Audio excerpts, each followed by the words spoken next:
Hello and welcome to Final Fantasy XV Weapon Analysis. In this episode, we'll be taking an in-depth look at one of the game's basic weapon types, swords.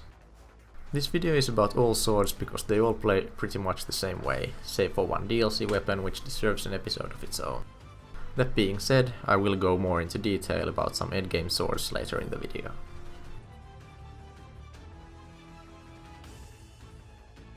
Swords have a decently versatile moveset, but none of it is anything special. The Blitz combo is your usual combo starter, 5 slashes and a finisher, and it's your main source of damage for swords. All other moves are rather situational. The backwards attack flip has iframes and is thus useful as a dodge and an overall safe attack. It's slightly overshadowed by the ability to phase out of any animation at the last second with the blink ascension node, but the flip seems to have a more forgiving invulnerability window. This sidestep is slow and awkward, and while it's sometimes useful for positioning, rolling is usually better. Finisher is also the usual strong staggering attack with better break capabilities. Swords aren't exactly ideal for breaking or staggering, and link strikes do this better, but it's still nice to have this option. The one ground attack that is a little more interesting is the forward thrust attack. It deals about 20% more damage than a normal attack, but seems to be a few frames slower. The great thing about it though is that doing it resets the basic combo chain. This seems rather trivial, and admittedly it kinda is, but there are two uses for it. There is no way to cancel out of the sword basic combo after you start the second to last attack. You're locked in the animation all the way until the combo finisher is over. When compared to the rest of the moveset, this is a very long animation lock and generally a very unsafe thing to do. By constantly resetting the basic combo, you can delay this animation lock indefinitely. You also seem to do ever so slightly more DPS by avoiding the slow combo finisher. I did the Adamantoise DPS test for a variety of different combo rotations, and doing the finisher instead of resetting the combo at some point was consistently the worst option.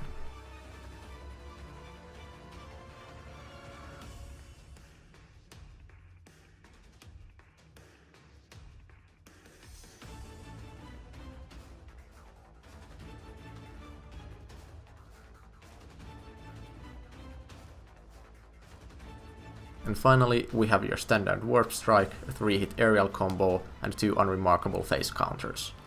Overall, the moveset is solid. Everything in it works, there are hardly any bad attacks, but there aren't really any good ones either. It's very clear that this is the jack of all trades, master of none weapon class.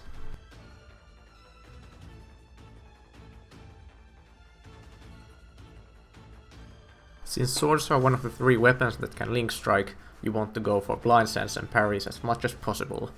Not only do they do crap ton of damage, but they also cause vulnerability states very easily, and you'll be invulnerable throughout the animation. Just circle around the enemy whenever you can and look for the parry prompt. When you learn to recognize the parryable attacks, you can also go parry those that are aimed at your party members. Air stepping is situational. It's obviously useful against aerial enemies, but those aren't exactly common. Likewise, it's useful for targeting some weak points on some enemy types. Against normal ground enemies though, it's not that great. You don't get blindside bonus while in the air, and you can't parry, so triggering link strikes isn't really an option. Also, the aerial combo for swords, while decent, isn't as good as the ground combo. Being in the air can sometimes be beneficial, because enemies might miss you when you're above them, but you'll pretty much be at the mercy of hitboxes, which aren't always perfect in this game. For the most part, I simply don't find air stepping to be that useful, which is a shame because it's fun as hell. I don't know, maybe I'm just bad at it. These two things aren't strictly unique to swords, but I wanted to bring them up here to further highlight how versatile this weapon is. Almost anything in this game's combat system can be done with swords. Every other weapon has some type of weakness or something they can't do, but swords can simply do anything well.